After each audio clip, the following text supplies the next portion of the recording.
Assalamualaikum warahmatullahi wabarakatuh. Perkenalkan, nama saya Ira Aryana Fitri, NIM P21166301. Sebelumnya saya ucapkan terima kasih kepada dosen pengampu mata kuliah Watkir and Stoma 1, Bapak Ahmad Musyawir Eskep Mkep. Di sini saya akan mereview atau mengulas singkat teori terkait faktor klinis yang mempengaruhi penyembuhan luka di pertemuan ketiga. Baik, faktor klinis yang mempengaruhi penyembuhan luka itu ada beberapa. Yang pertama ada infeksi, yang kedua ada nutrisi, yang ketiga ada oksigenasi dan perfusi jaringan, yang keempat ada diabetes mellitus dan obesitas, dan yang kelima ada kortikosteroid, dan yang keenam ada radioterapi, dan yang terakhir ada kemoterapi. Di sini saya akan menjelaskan satu persatu dari faktor klinis yang mempengaruhi penyembuhan luka. Yang pertama tadi ada faktor infeksi.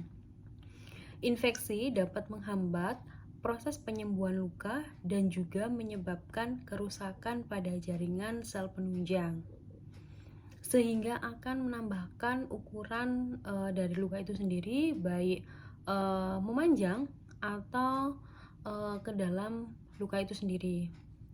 Dan untuk faktor-faktor yang menyebabkan infeksi itu adalah ada kuman. Kumannya itu ada Staphylococcus aureus dan Staphylococcus epidermis. Daya tahan tubuh menurun, sumber infeksinya itu bisa dari dalam tubuh dan bisa dari luar. Ada faktor gizi seperti kurangnya gizi. Biasanya itu infeksi itu ada gejalanya, ada tanda gejalanya, yaitu seperti dolor, kolor, tumor, rubor, dan fungsioles. Dolor itu nyeri, kolor itu panas, tumor itu bengkak, dan rubor itu kemerahan, dan yang terakhir ada fungsioles. Dan ada faktor yang kedua, yaitu faktor nutrisi. Pada prinsipnya luka tersebut memerlukan proses penyembuhan, salah satunya yaitu nutrisi. Nutrisi dapat membantu dalam kemampuan sel dan jaringan melakukan regenerasi atau kembali ke struktur normal melalui pertumbuhannya sel. Penyembuhan luka secara normal memerlukan nutrisi yang sangat tepat. Karena apa? Karena proses fisiologi penyembuhan luka itu bergantung pada persediaan protein itu sendiri, seperti vitamin, terutama itu vitamin A dan vitamin C, dan mineral. Lalu nutrisi itu sangat berperan penting dalam proses penyembuhan lukanya itu sendiri. Kekurangan salah satu atau beberapa nutrisi itu akan mengakibatkan penyembuhan luka berhenti pada tahap tertentu. Jadi semakin baik nutrisi yang kita konsumsi, maka penyembuhan luka itu akan cepat pulih. Dan yang ketiga itu ada faktor oksigenasi dan perfusi jaringan, sirkulasi atau hipovolemia dan oksigenasi sejumlah kondisi fisik dapat mempengaruhi penyembuhan luka. Adanya sejumlah lemak subkutan dan jaringan lemak atau yang memiliki sedikit pembuluh darah. Pada orang-orang yang gemuk, penyembuhan lukanya itu sangat lambat karena jaringan lemak lebih sulit menyatu, lebih mudah infeksi dan lama untuk sembuh.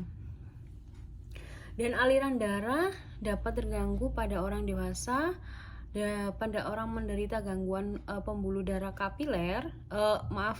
pembuluh darah perifer, hipertensi atau diabetes mellitus.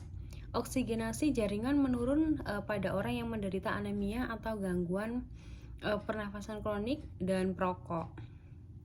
Kurangnya volume darah akan mengakibatkan vasokonstriksi dan menurunkan ketersediaan oksigen dan nutrisi untuk penyembuhan luka.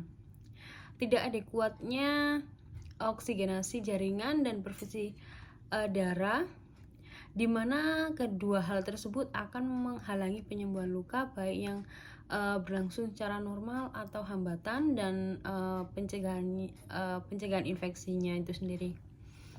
Pasien dengan luka jaringan iskemik apabila diberikan terapi hiperbarik oksigen akan mempercepat proses pemulihan, di mana penanganan fisioterapi akan lebih baik karena terapi oksigen hiperbarik dapat mempercepat pemulihan luka itu sendiri, sehingga proses fisioterapi untuk mencegah terjadinya perlengketan jari pada jaringan sekitar luka biasanya terjadi hambatan kelancaran aliran darah.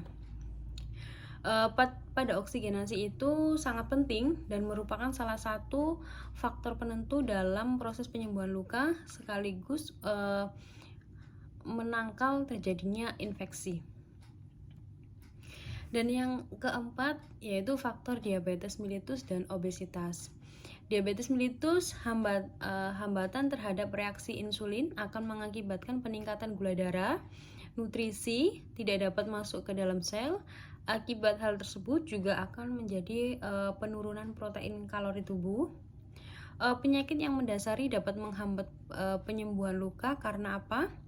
Karena akan mengganggu deposisi kolagen jaringan, berkurangnya vaskularisasi, mengakibatkan penurunan suplai oksigen dan nutrisi, berkurangnya mobilitas, dan sangat mempengaruhi terhadap mobilitas sel itu sendiri.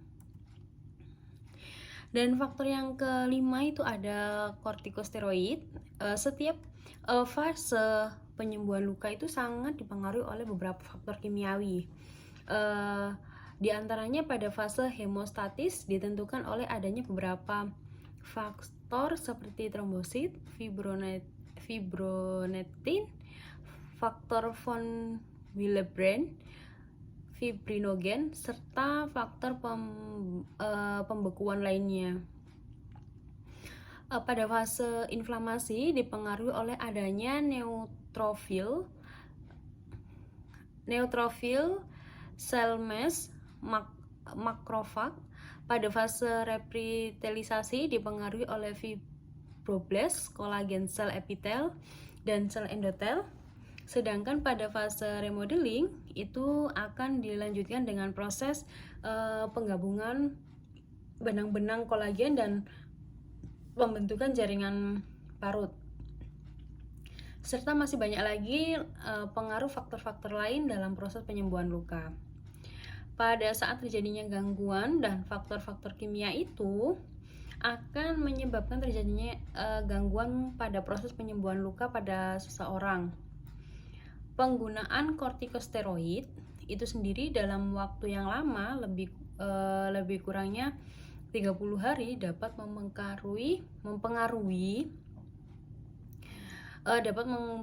proses penyembuhan luka itu sendiri dengan cara menurunkan proses pembentukan fibroblast, menurunkan jumlah gerakan dan fungsi leukositnya itu sendiri, mengurangi gerakan polimorfon nuklear atau PMN keluar dari kompartemen vakular, dan mengurangi jumlah sirkulasi limfosit, monosit, dan eosinosit, terutama dengan cara meningkatkan gerakan sel radang keluar dari sirkulasi.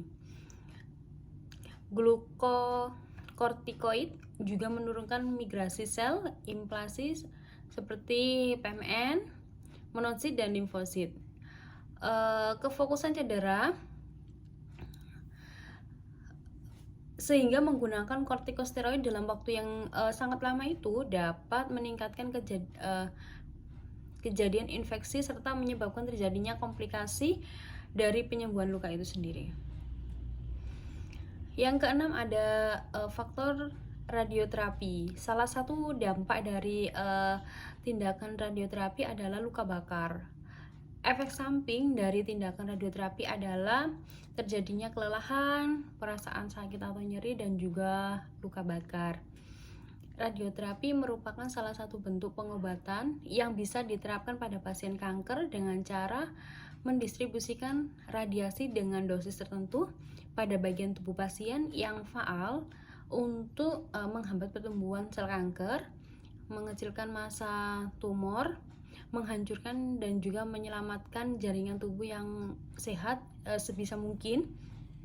Dan menurut WHO, radioterapi adalah salah satu bentuk pilihan perawatan utama dalam manajemen kanker selain dari pembedahan dan kemoterapi. Radioterapi diketahui sangat efektif untuk paliasi dan pengendalian gejala pada kasus kanker lanjutan atau berulang. Untuk berlangsungnya siklus radioterapi pada pasien dibutuhkan ahli radiasi onkologi atau RO, ahli terapi radiasi atau RT, dan fisikawan medis atau MP. Dan untuk faktor yang ketujuh atau yang terakhir yaitu kemoterapi.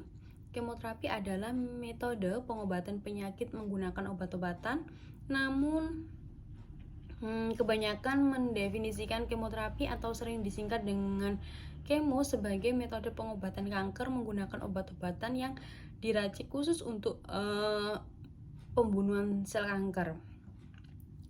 Efek samping obat-obatan, proses penyembuhan luka bisa terganggu akibat konsumsi obat-obatan tertentu, misalnya kortikosteroid, obat antiinflamasi, non-steroid, dan obat kemoterapi. Namun untuk mengurangi rasa nyeri akibat luka, penggunaan obat pamol dalam jangka pendek masih aman bagi proses penyembuhan luka itu sendiri.